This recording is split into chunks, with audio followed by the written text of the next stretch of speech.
आकाशवाणी समाचार जयपुर प्रस्तुत करता है समाचार तरंग।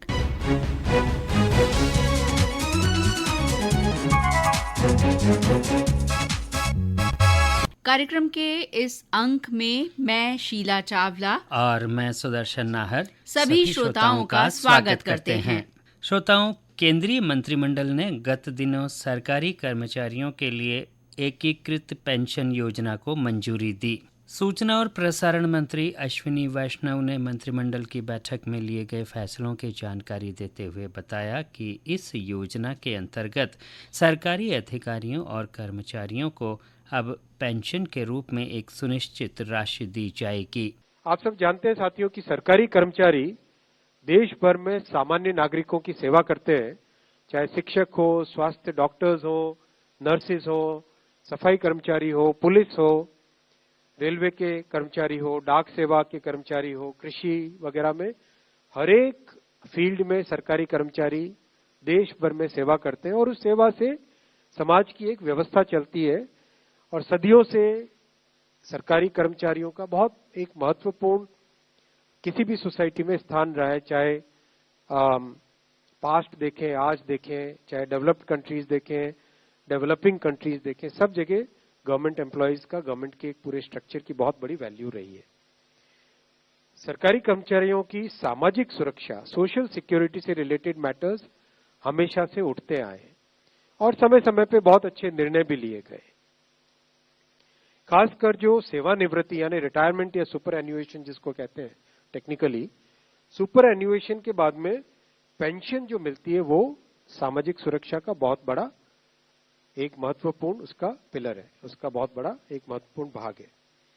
देश भर में सरकारी कर्मचारियों की तरफ से हमेशा मांग आती रही कि जो एनपीएस स्कीम है उसमें सुधार किए जाए।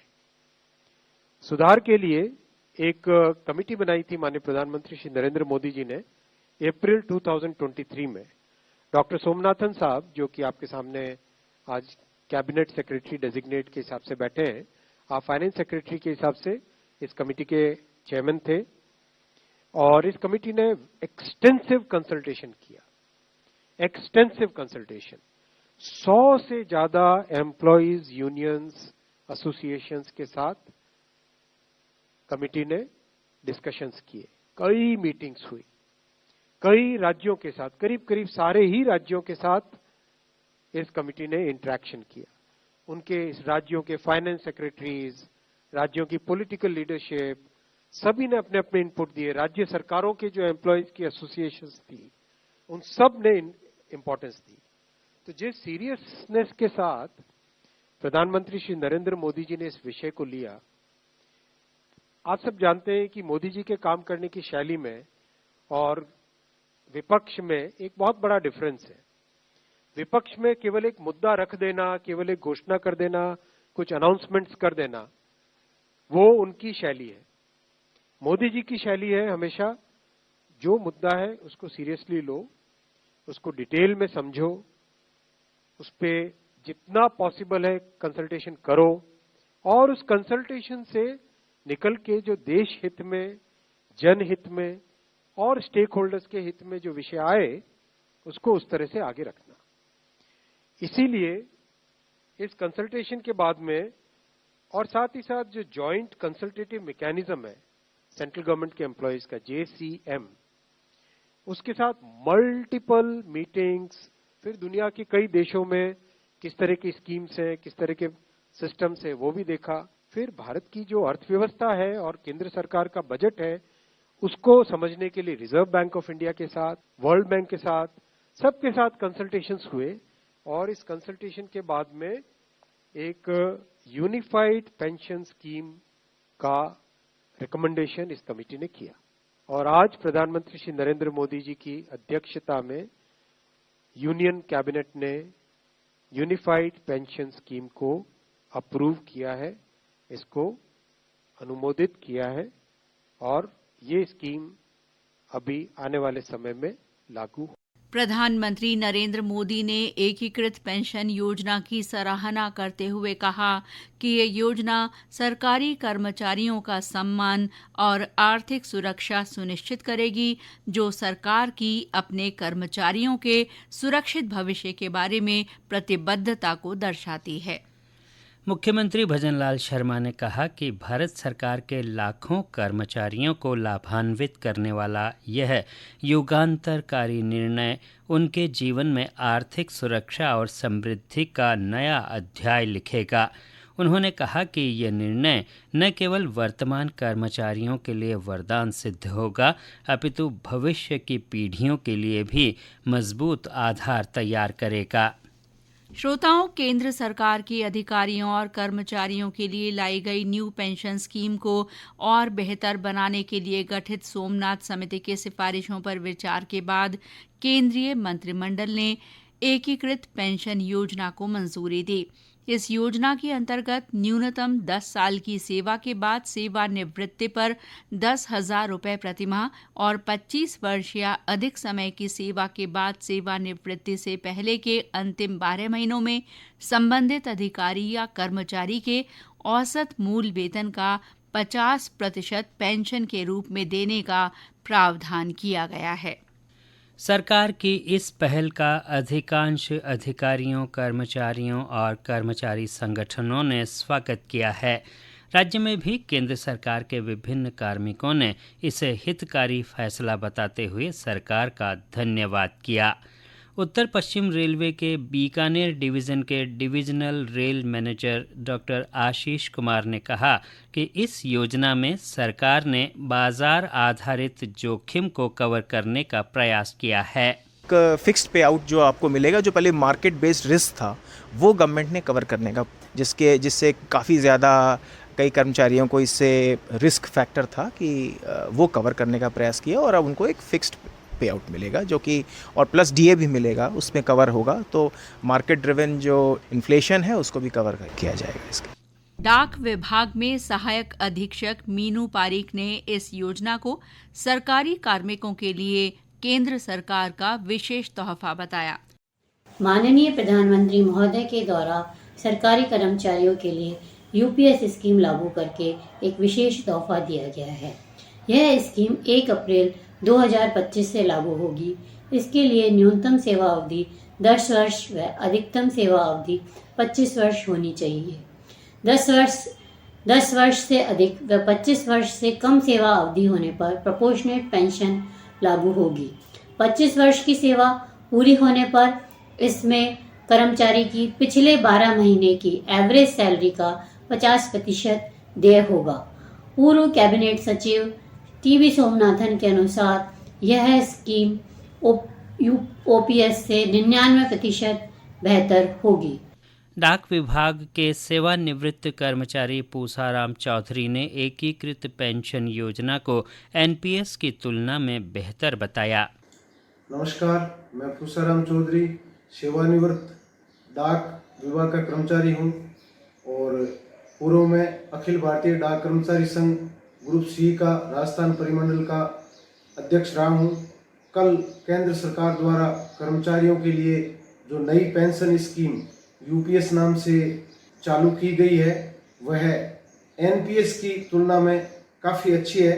यद्यपि ओपीएस से इसकी तुलना नहीं की जा सकती, लेकिन सबसे बड़ी विशेषता इस पेंशन स्कीम की यह है कि कर्मचारियों को सेवानिवृत्ति के पश्चात एक निश्चित राशि देने की बात कही गई है, जबकि एनपीएस में, चूंकि एनपीएस का इन्वेस्टमेंट बाजार पे निर्भर था, इसलिए निश्चित राशि मिलने की कम संभावनाएं होती थी। लेकिन इसमें सेवानिवृत्ति के पश्चात मूल वेतन का 50% पेंशन के रूप में देने का निर्णय लिया गया है। ये काफ़ी अच्छा है। इसके अलावा दूसरे फायदों में जैसे डीआर का भी प्रावधान किया गया है। ओपीएस के मुकाबले ये उतनी फायदेमंद नहीं है, लेकिन फिर भी सरकार द्वारा अपने कर्मचारियों के हित के लिए काफ़ी अच्छा निर्णय लिया गया है। धन्यवाद। उत्तर पश्चिम रेलवे कर्मचारी संघ के कोषाध्यक्ष सुनील कुमार शादी ने सरकार के इस कदम का समर्थन किया। हमारे प्रधानमंत्री जी का विशेष महत्व रहा है और उनका विशेष प्रभाव रहा है कि कर्मचारी हित में और देश हित में जो कार्य हो उसको करना उनका एक विशेष शैली रही है। तो हम उनके इस विचार से और इस फैसले से हम समर्थन करते हैं। RMS जोनल अध्यक्ष SI जेकब ने सभी कर्मचारियों को बधाई देते हुए उनकी ओर से प्रधानमंत्री नरेंद्र मोदी का धन्यवाद करते हुए कहा कि प्रस्तावित पेंशन योजना से कर्मचारियों की सामाजिक सुरक्षा मजबूत होगी। उत्तर पश्चिम रेलवे मजदूर संघ और NFIR की सभी एविडेंस की 20 वर्ष की लंबी एक संघर्ष की सफल एवं सुखद परिणाम कल हम सबके सामने आया। पिछले 20 वर्ष से हम लोग NPS रद्द कर OPS रिस्टोरेशन के लिए संघर्षरत थे। जनवरी 2023 से सभी केंद्रीय कर्मचारियों को NJCA की एक प्लेटफॉर्म में लाकर इस संघर्ष को और मजबूत किया। इसका परिणाम है कि भारत सरकार द्वारा एक पेंशन रिव्यू कमेटी का गठन किया, जिसने 3 बैठकें लिया JCM के साथ, और कल स्वयं माननीय प्रधानमंत्री जी ने JCM के शीर्ष नेतृत्व से मिला, उनकी बात सुना। उसके बाद केंद्रीय कैबिनेट ने UPS की स्वीकृति दी। इस यूनिफाइड पेंशन स्कीम के तहत प्रत्येक कर्मचारी जो 25 वर्ष का अपना सेवा पूर्ण करते हो, उनके आखिरी 12 महीने की मूल वेतन की एवरेज पे की 50% मूल पेंशन के रूप में प्लस डियरनेस रिलीफ यानी महंगाई राहत अतिरिक्त ये प्रावधान इसमें किया है। और OPS के तर्ज पर आखिरी पेंशन की 60% फैमिली पेंशन का भी प्रावधान किया है। हमारा इस लंबी संघर्ष में हमें साथ देने वाला सभी साथियों को मैं हार्दिक अभिनंदन और बधाई देता हूँ, और केंद्र कर्मचारियों का एक अति महत्वपूर्ण और जस्टिफाइड डिमांड को उसको उसी गहराई से समझकर सकारात्मक रूप अपनाकर गारंटीड पेंशन प्रावधान करने वाला माननीय प्रधानमंत्री जी का हम हृदय से आभार व्यक्त करते हैं। और हमारा महामंत्री NFIR आदरणीय राघवैया जी ने कल की बैठक में माननीय प्रधानमंत्री जी के समक्ष इस बात को भी रखा है कि प्रत्येक वेतन आयोग के समय कार्यरत कर्मचारियों का वेतन संशोधित होता है, उस समय पेंशनर्स का पेंशन भी संशोधित होना चाहिए। ठीक वर्तमान जो प्रोविजन के हिसाब से अनुसार कि 80, 90 और 100 साल पहुंचने पर भी पेंशन एनहांसमेंट का प्रावधान इस UPS में सम्मिलित होना चाहिए। मैं पूरा विश्वास है कि माननीय प्रधानमंत्री जी इस बात को भी संज्ञान में लेकर कार्यवाही करेंगे। मैं पुनः एक बार पूरा उत्तर पश्चिम रेलवे मजदूर संघ परिवार की ओर से, पूरा NWR कर्मचारियों की ओर से माननीय प्रधानमंत्री जी को तहे दिल से धन्यवाद देता हूँ, और सभी कर्मचारी जो इस संघर्ष में हमें साथ दिया उनको फिर पुनः बधाई देता हूँ। धन्यवाद। उत्तर पश्चिम रेलवे कर्मचारी संघ के महामंत्री विनय कुमार झा ने इसे सरकार का सकारात्मक कदम बताया। जो UPS के बारे में हमारे माननीय रेल मंत्री जी अश्विनी वैष्णव जी के द्वारा घोषणा की गई है, वह एक सकारात्मक कदम के रूप में हम देखते हैं, और लगातार प्रयासों के बाद इस तरह की घोषणा से कर्मचारियों के बीच एक आशा तो जगी है, और इसको एक प्लेटफॉर्म के रूप में हम लेते हैं, और आगे इस पर और भी सरकार से वार्ता कर जो भी कर्मचारी हित और राष्ट्र हित में अच्छा कदम होगा उसका हम समर्थन करते हैं, और उस चीज़ को कर्मचारियों के बीच और ले जाने का प्रयास करेंगे। बीकानेर के हेड TC विनोद कुमार ने एकीकृत पेंशन योजना को कर्मचारियों और देश हित के बीच समन्वय स्थापित करने का प्रयास बताते हुए इसमें और सुधार से संबंधित सुझाव दिए। प्रधानमंत्री माननीय श्री नरेंद्र मोदी जी द्वारा UPS का जो लागू किया गया है वो कर्मचारियों और देश हित दोनों को ध्यान में रखते हुए बीच में समन्वय स्थापित करने की कोशिश की गई है, परंतु माननीय प्रधानमंत्री जी से हमारा अनुरोध है कि ये योजना केंद्र सरकार के कर्मचारियों के साथ साथ अपने सांसदों, विधायकों व अन्य संस्थाओं पर भी लागू करने की कोशिश करें। धन्यवाद। श्रोताओं, निसंदेह एकीकृत पेंशन योजना UPS के लागू हो जाने से कर्मचारियों के लिए सेवानिवृत्ति के बाद भी वित्तीय सुरक्षा सुनिश्चित हो सकेगी। आज के समाचार तरंग में इतना ही। इजाजत दीजिए। नमस्कार। कार्यक्रम का संपादन किया मनीष मीणा ने और प्रस्तुतकर्ता नीलेश कुमार कालभोर।